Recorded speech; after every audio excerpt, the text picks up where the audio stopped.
अभी next example देखते हैं। यहाँ पे y is equal to 3x² plus 5x plus 7। तो यहाँ पे बेसिक ही अपने को अभी तक सीखना है। अभी हम लोग डिफिकल्ट लेवल क्वेश्चन पे गए नहीं, यहाँ पे बेसिक लेवल का ही क्वेश्चन है। तो अभी यहाँ पे डेरिवेटिव निकालना है। तो differentiating with respect to x on both sides. तो यहाँ पे क्या करना है, डेरिवेटिव निकालना है अपने को। तो d/dx ऑफ y यहाँ पे मैंने लिख दिया है, और यहाँ पे जाएगा d/dx ऑफ y। तो यहाँ पे डेरिवेटिव ऑपरेटर मैंने डाल दिया है। आपको एक बात हमेशा याद रखनी है कि ब्रैकेट्स डालना है आपको, क्योंकि आपको पूरा एक साइड का ये पूरे फंक्शन का आपको क्या करना है, डेरिवेटिव निकालना है। तो ये पूरा फंक्शन क्या करेंगे आप, एक ब्रैकेट में डालेंगे। ब्रैकेट डालना ना भूलिए, अगर ब्रैकेट डालना भूल गए तो इसमें आपको डिफिकल्टी हो जाएगी, क्योंकि इसका रिप्रेजेंटेशन जो है वो पूरा बिगड़ जाएगा और आप समझ नहीं पाओगे किसका डेरिवेटिव करना है और किसका क्या करना है। तो यहाँ पे अभी मैं बता देता हूँ, पहले मैंने ब्रैकेट डाल दिया है। आप भी बात हमेशा याद रखो कि ब्रैकेट डाल दोगे और जो फंक्शन है वो मैं क्या करूँगा, एज इट इज मैं उसको अंदर लिख दूंगा। अभी क्या करना है, इसका पूरा फंक्शन का जो डेरिवेटिव निकालना है, उसके लिए डेरिवेटिव हर एक को एक बार अंदर जाएगा, क्योंकि बीच में प्लस साइन है। तो अगर प्लस साइन है या फिर माइनस साइन होगा तो आपको वो डेरिवेटिव हर एक टर्म को डालना है। अभी थोड़ा सा चेंजेस कर दिया, यहाँ पे मैंने प्लस लिखा है, तो आपको समझने के लिए मैं यहाँ पे माइनस कर देता हूँ। तो बस थोड़ा सा उसको आप में समझ, तो अगर प्लस भी रहेगा माइनस भी रहेगा तो आपको क्या करना है, डेरिवेटिव अंदर भेजना है। अभी ये देखना है कि वेरिएबल के साथ अगर डेरिवेटिव है तो मल्टीप्लाई है, तो मल्टीप्लाई है मतलब वो एक ही टर्म है। और अगर ये वेरिएबल है, ये वेरिएबल है और ये अलग है, that is not in a multiply with a derivative variable, it is not in a multiply with a variable. ये वेरिएबल, अभी ये वेरिएबल है जो x है, वो किसके साथ, 3 के साथ मल्टीप्लाई, तो ये एक ही टर्म हो गया। लेकिन ये x अलग है और ये x अलग है, और ये दोनों एक दूसरे से अलग है, बीच में प्लस साइन है, तो इसलिए वो दोनों अलग है। बीच में प्लस और माइनस साइन रहेगा तो ही वो अलग है, अगर इंटू साइन रहेगा तो एक है। अभी यहाँ पे देखो ये x है, इसके साथ 5 है, तो ये एक ही टर्म हो गया। लेकिन ये मल्टीप्लाई है, इसके लिए एक ही टर्म है, लेकिन ये x है और ये 7 है, तो दोनों के बीच में साइन क्या है, माइनस साइन है। तो यहाँ पे दोनों को क्या जाएगा, डेरिवेटिव जाएगा। यहाँ पे दोनों पर नहीं जाएगा, यहाँ पे दोनों को एक ही कंबाइन में डेरिवेटिव। तो डेरिवेटिव कैसे जाएगा, प्लस और माइनस के ऊपर डिपेंड है। तो इसको जाएगा, एक बार इसको जाएगा और फिर एक बार इसको जाएगा।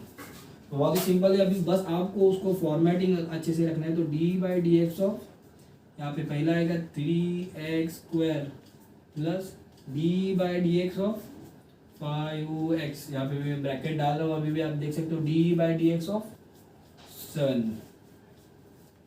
तो ये ब्रैकेट डालना जरूरी है आपको। अभी जैसे मैंने आपको बताया कि 3 और x के बीच में वेरिएबल के साथ जो टर्म है वो मल्टीप्लाई है, तो ये एक ही टर्म है, तो इसका अलग से डेरिवेटिव नहीं निकलेगा। तो ये 3 जो है वो क्या है, बाहर निकल के आ जाएगा। तो मैं इसको 3 लिख दूंगा, d/dx ऑफ x² यहाँ पे कर दिया है मैंने, प्लस यहाँ पे क्या करूँगा, d/dx ऑफ, अभी ये 5 भी है जो एक ही टर्म है, 5 और x एक ही टर्म है, तो मैं 5 को क्या करूँगा, बाहर लिखूंगा, d/dx ऑफ x यहाँ पे करना है, प्लस सॉरी यहाँ पे माइनस साइन है। अभी डेरिवेटिव ऑफ 7, तो 7 यहाँ पे क्या है, 7 यहाँ पे एक कांस्टेंट नंबर है। तो मैंने बोला था कांस्टेंट का डेरिवेटिव क्या आता है, 0 आता है। कांस्टेंट है वो कभी भी चेंज नहीं होगा, तो कांस्टेंट का डेरिवेटिव क्या आएगा, हमेशा 0 आएगा। तो यहाँ पे देखते हैं कांस्टेंट का डेरिवेटिव क्या आएगा, 0। अभी देखते हैं कि बाकी के टर्म का डेरिवेटिव कैसे आएगा। तो यहाँ पे देखते हैं 3 मैंने एज इट इज लिख दिया, x² का डेरिवेटिव मैंने आपको बताया है, 2 एज इट इज नीचे आएगा, x⁻² - 1 plus 5 as it is. यहाँ पे क्या है, derivative of x, derivative of क्या निकला है, x, डेरिवेटिव ऑफ x क्या आता है, 1। ये फॉर्मूला मैंने आपको लिखने को बोला है, तो इनटू क्या होगा, 1 होगा, क्योंकि ये बीच में है 5 और डेरिवेटिव के बीच में इनटू साइन है, और ये -0 है तो मैं उसको नहीं लिखता हूँ। अभी ये 3 × 2 = 6, x⁻² - 1 मतलब 1, तो मैं वो भी नहीं लिखता हूँ, और ये 5। तो ये हो गया डेरिवेटिव। तो ये बड़े अभी ऐसे फंक्शन बढ़ते जाएंगे, फिर आपका उसका डेरिवेटिव निकलना। आपको बस क्या करना है कि इसका प्रैक्टिस करना है। प्रैक्टिस करिए, बहुत ज़्यादा प्रैक्टिस करिए, ताकि आपको समझ में आए कि आप कहाँ पे गलती कर रहे हो और वो गलती सुधारिए। फिर आपके बड़े से बड़े क्वेश्चन में भी गलती नहीं होगी और बहुत ही इजीली आप जो क्वेश्चन जो है वो सॉल्व कर पाओगे। Thank you. अभी यहाँ पे लेते हैं नए टाइप के क्वेश्चन, थोड़े से डिफिकल्ट लगेंगे, थोड़े से अजीब दिखेंगे, लेकिन सच मानो ये बहुत ही ईजी है। यहाँ पे ज़्यादा डिफिकल्ट नहीं है, लेकिन आपकी अगर सोच अलग हो तो आप ये इजीली सॉल्व कर सकते हैं। तो ये आप बस शुरुआत है, इससे भी डिफिकल्ट और बहुत ज़्यादा सम्स आने वाले, लेकिन आपको अटेंशन देना है कि एग्जैक्टली प्रोसेस कैसे फॉलो हो रही है डेरिवेटिव की, डेरिवेटिव हम लोग कैसे निकाल रहे हैं। ये चेन रूल होता है कि डेरिवेटिव के बाद डेरिवेटिव, डेरिवेटिव के बाद डेरिवेटिव आपका निकलता जाएगा, लेकिन आपको रखना है बस जो याद, जो अपने फॉर्मूले से और जो प्रोसेस है वो आपको क्या करनी है, याद रखनी है। अभी यहाँ पे देखो y is equal to 1/x है, तो ऐसा कोई फॉर्मूला नहीं बताया मैंने, आपको ऐसा लगेगा या फिर आपको पता रहेगा तो आपको उसका आंसर पता रहेगा कि जिसको उसका फॉर्मूला नहीं पता लेकिन वो बहुत इजीली सॉल्व कर सकते हैं, जो फॉर्मूला आपको पहले से पता है उससे ये सॉल्व होगा। तो आप अगर इसको थोड़ा सा अच्छे से देखो तो आप इसको ऐसे भी लिख सकते हो शायद से x⁻², अभी यहाँ पे नीचे 1 है तो ऊपर आके वो हो जाएगा -1। तो आपको क्या करना है, जो -1 है उसको नंबर कंसीडर करो, दैट इज n। तो यहाँ पे फॉर्मूला बनता है x⁻n का। यहाँ पे x⁻n का फॉर्मूला मैं लिख देता हूँ, आपके पास बुक है, आपको बुक में से देखना है x⁻n-1 और सिंपल है, ये फॉर्मूला अप्लाई करो, आपका आंसर मिल जाएगा। Differentiating with respect to x both the side, ये सब लिख दो। सो हम बोल सकते हैं dy/dx is equal to dy/dx of x⁻⁻1। अभी यहाँ पे एक जो चीज़ आपको ध्यान में लानी है वो है कि जो n जो है वो पूरा n आपको कंसीडर करना है। यहाँ पे n आपका -1 है, ये गलती मत करो, -1 है, 1 नहीं। तो यहाँ पे n क्या है आपका -1, तो सेम फॉर्मूला आपको अप्लाई होगा। तो मैं नीचे बस n लिखूंगा विच इज और -1 x⁻n-1। अभी मेरा n क्या है -1 और फिर उसको क्या दूंगा -1, तो -n एज इट इज रहेगा 1 x⁻⁻1 क्या होता है -2, तो इसका आंसर आपको आएगा -x⁻²। अभी x⁻² को आप कैसे लिख सकते हो, -1/x²।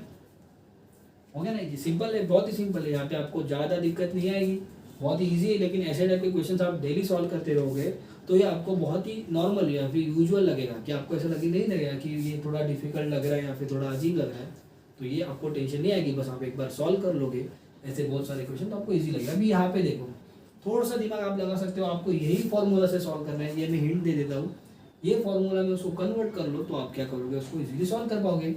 अभी देखो, इसको हम लोग रूट को हम लोग कैसे लिख सकते हैं, (1/2) लिख सकते हैं।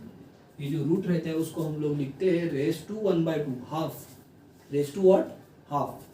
तो अगर मैं नीचे अगर हाफ रहेगा तो मैं उसको ऊपर लेके जाऊंगा तो वो कितना होता है -हाफ। ये हो गया आपका फॉर्मूला तैयार x⁻n का। तो आप उसको ऐसे ही सॉल्व कर पाओगे जैसे कि dy, यहाँ पे मैं डायरेक्टली सॉल्व कर देता हूँ, यहाँ पे आप सॉल्व कर सकते हो, जो है -1/2 नीचे आएगा, x⁻n जो है मेरा -1/2 में एज इट इज लिखूंगा और फिर -1 कर दूंगा। तो ये हो गया -1/2 x⁻²। अभी आपको ये एडिशन करना है, तो यहाँ पे इसको ऐसे ऐड कर सकते हैं, × 2 कर सकते हैं, /2 कर दिए यहाँ पे। तो -1 -2 हो गया -3 और कॉमन जो है /2 है। अब ये कितना बना -x⁻³ (3/2)/2।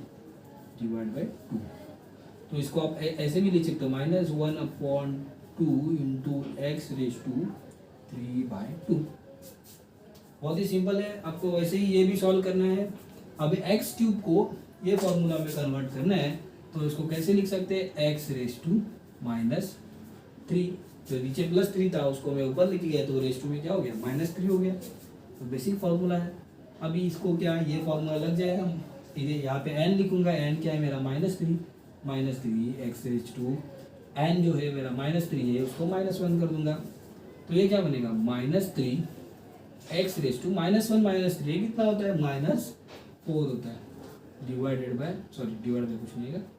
तो ये हो गया सॉल्व। इसको हम लोग कैसे लिख सकते हैं, -3 डिवाइड बाय x⁻⁻4 है उसको मैं लिखूंगा डिवाइड बाय x⁻⁴। तो ये हो गया आपका डेरिवेटिव dy/dx। यहाँ पे भी हम लोग ने वही निकाला dy/dx और ये कंटिन्यूशन में।